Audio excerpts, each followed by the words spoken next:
Ever since I can remember, we've always had one of those old vintage Parker Brother Ouija boards sitting in our closet collecting dust. When I was a kid, I always wondered what it was.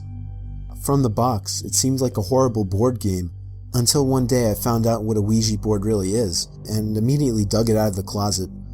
I insisted on my brother trying it out with me, and eventually got him to play along. We put our hands on the planchette, and I began asking the typical cliché questions like, "Is there anybody there?" and "Can you answer me?" Other than my brother jokingly moving the planchette around to imitate an answer from some kind of entity, there was no real response. After getting bored, we put the game back in the box. I did a little research that night to find out how to make Ouija boards work. Many people said online that the most ideal environment when using a Ouija board is in a dark room only lit by candles. So when my parents weren't home, I managed to gather like 6 or 7 candles and convinced my brother to try it one more time. I lit the candles and set them around the table in the dining room with all the lights out. We tried one more time. I asked again if there was anybody there. The planchette began to move. I told my brother to stop moving it, but he swore he wasn't.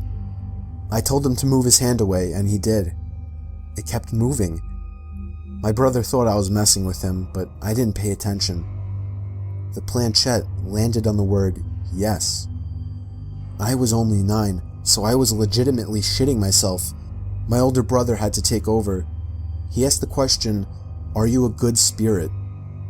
There was a 5-second pause before my brother's hand moved along with the planchette to the word no.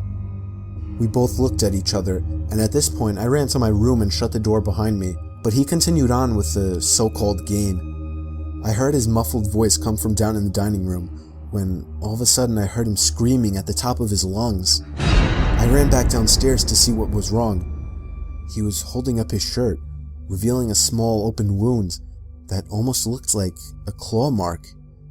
He told me to set the fireplace immediately, and I obeyed.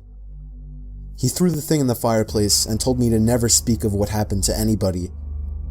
We have never used a Ouija board since.